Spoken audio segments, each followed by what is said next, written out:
मैं पढ़ा Gujarati medium school में, घर में गुजराती बोलते हैं, तो दिल से गुजराती हूँ और दिल से हिंदुस्तानी भी हूँ, इसलिए वो दोनों हैसियतें मेरे साथ चलती है। मुझे ये बहुत मुझे लगता है मेरी इज्जत हुई है कि मुझे आज इस जलसे में शामिल किया गया, क्योंकि प्रोफेसर बंदूकवाला साहब के लिए बहुत दिल में इज्जत रखता हूँ मैं। बापू ने अपनी जिंदगी में जो काम किया उसका सबसे बड़ा जो महत्व था वो ये था कि वो अपने जैसे कई इंसानों को प्रेरित करते गए, उनको बनाते गए, और वो इंसान बापू के बाद भी वो काम करते रहे। प्रोफेसर बंदूकवाला उन्हीं में से एक थे।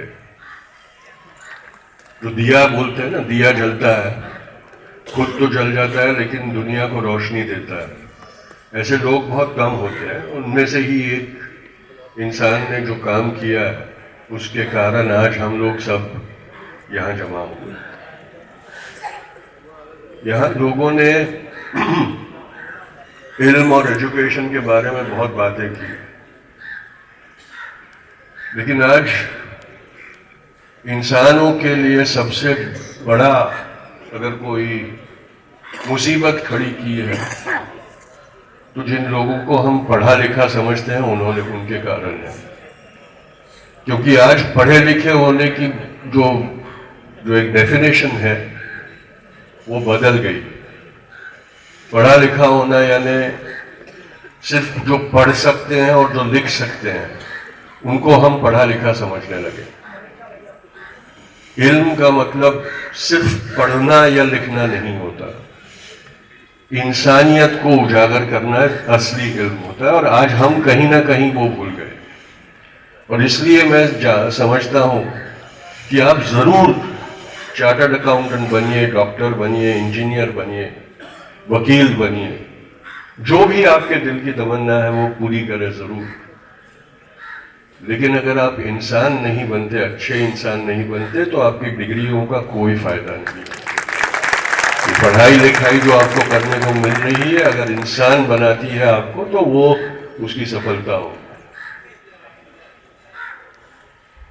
मेरी पूरी जिंदगी मैं स्कूल में मेरे टीचर मुझे बोलते थे कि डब्बू है, कुछ काम का नहीं है।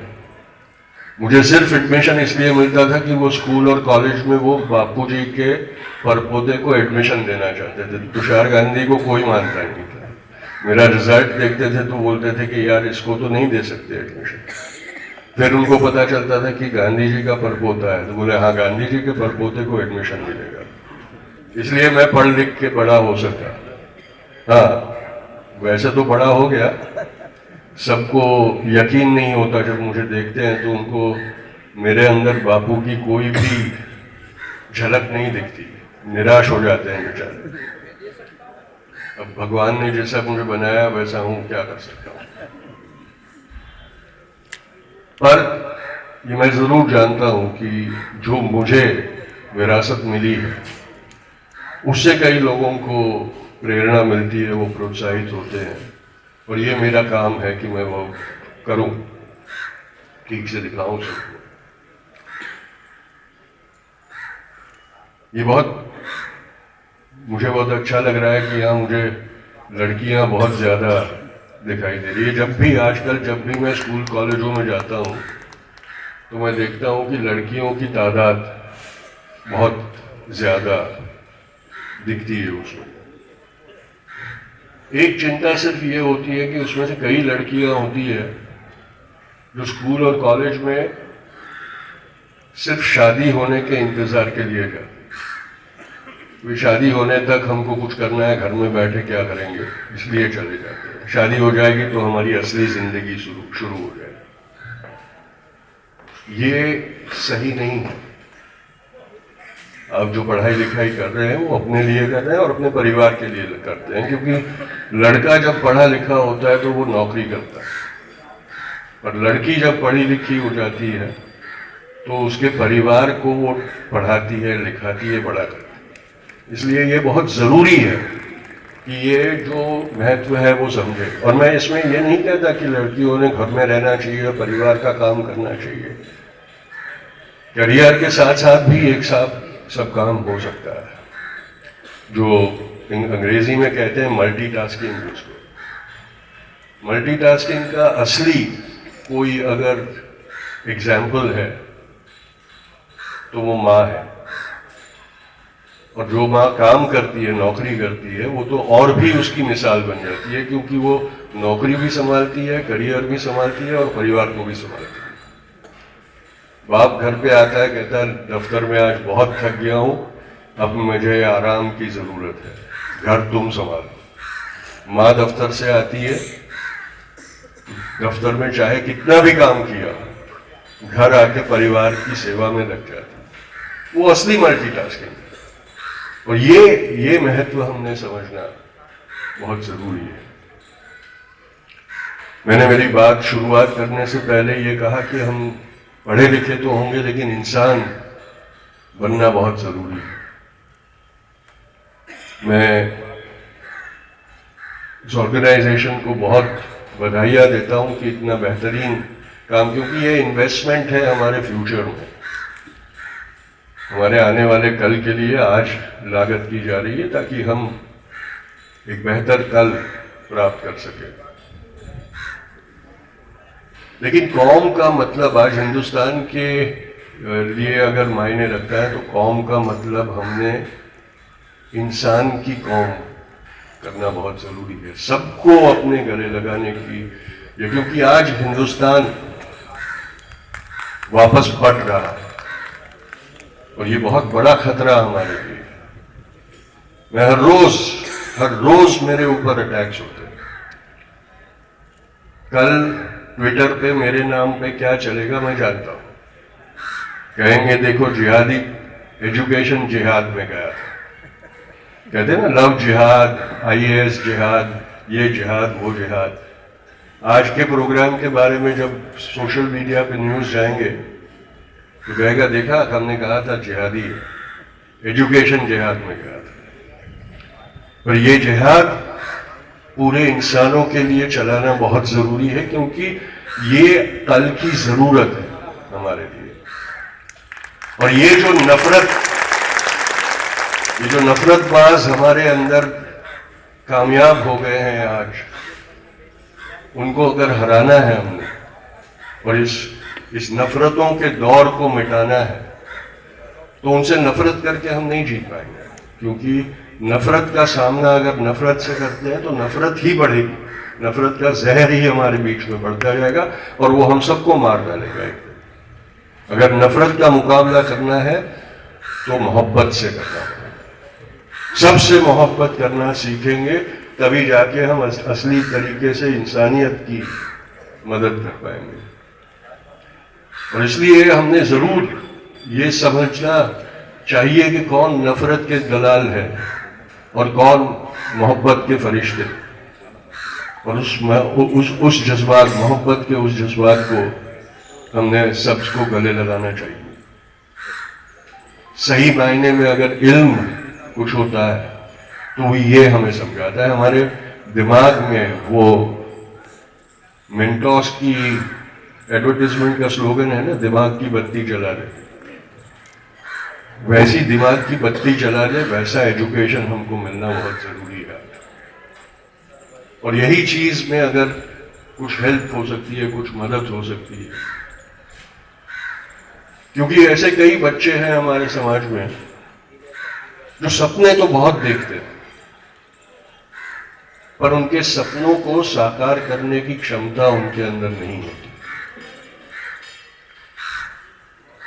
बापू ने यह कहा था कि जब भी कोई काम करो या काम करने का सोचो तो अपने सामने वैसे किसी इंसान का चेहरा याद करो जो लाचार हो, जो गरीब हो, जो कमजोर हो, जो खुद अपनी जिंदगी संवार ना सके, संभाल ना सके।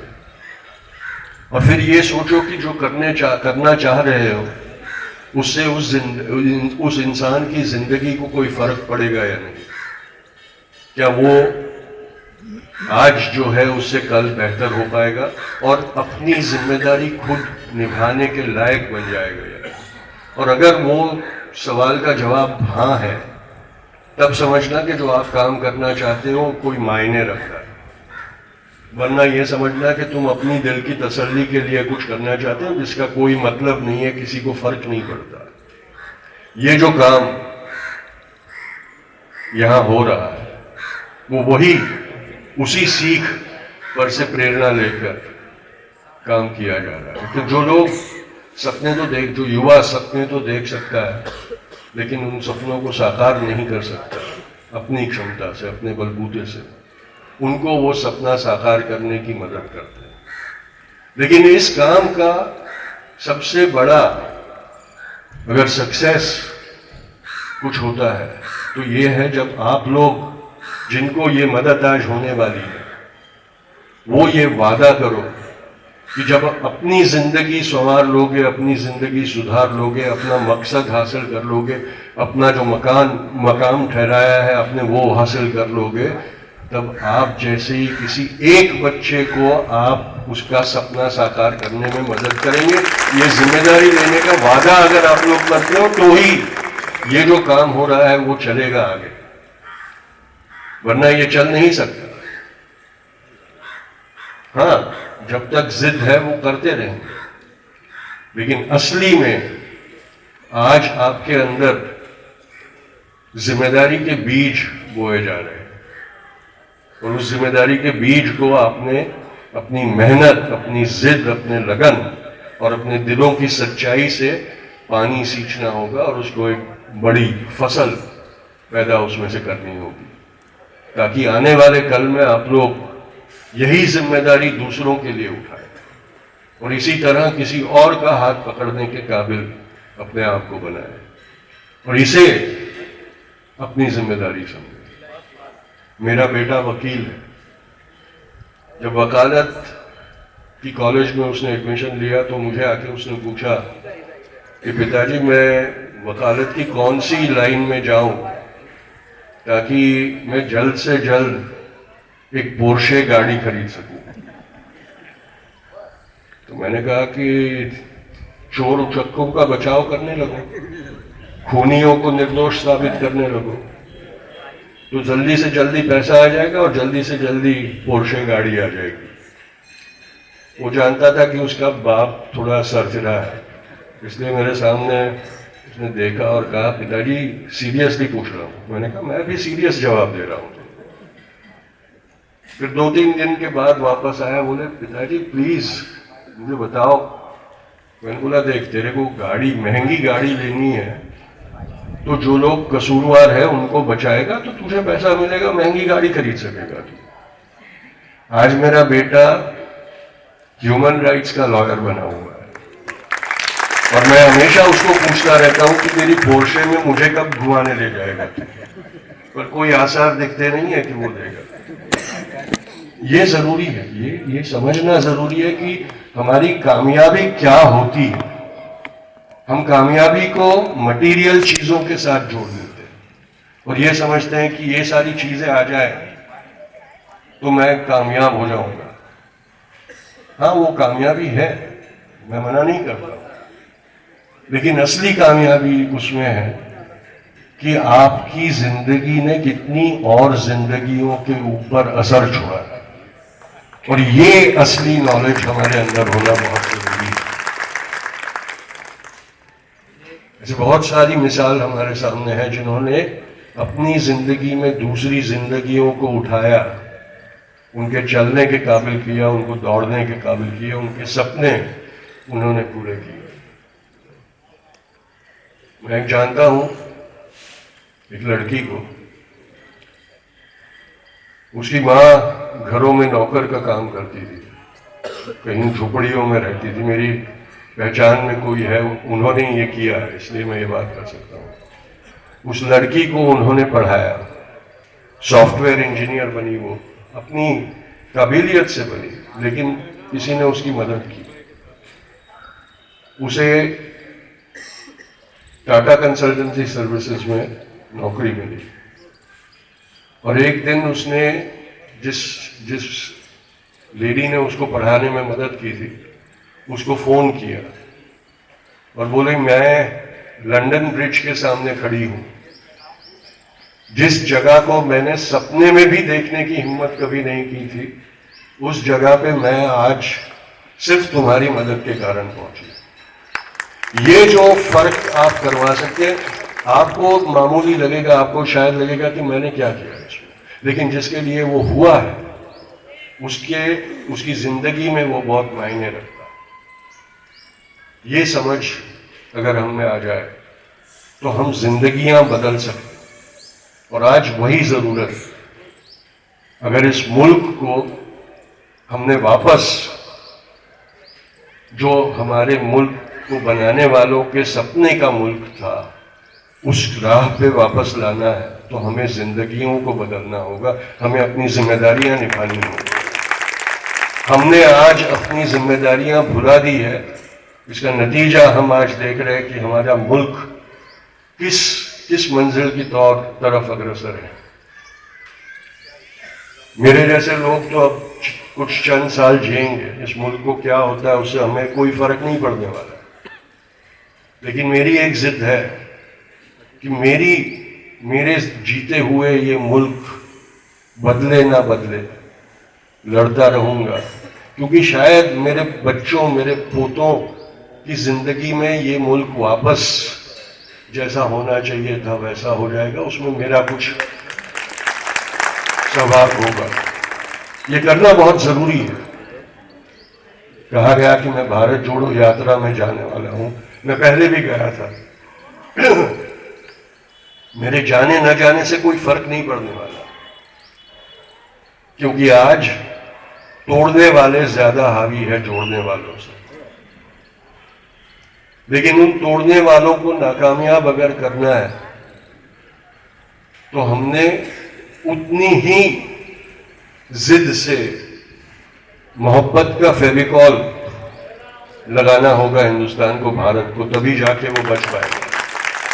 और इसलिए मैं आप सबसे, मेरी बात खत्म करने से पहले मैं आप सबसे ये गुजारिश करता हूं कि मोहब्बत का जोड़ लगाने को अपनी जिम्मेदारी समझने लगो, और कौम का मतलब सिर्फ एक जात, एक जमात नहीं, इंसानों को कौम समझने लगो। बहुत बहुत शुक्रिया।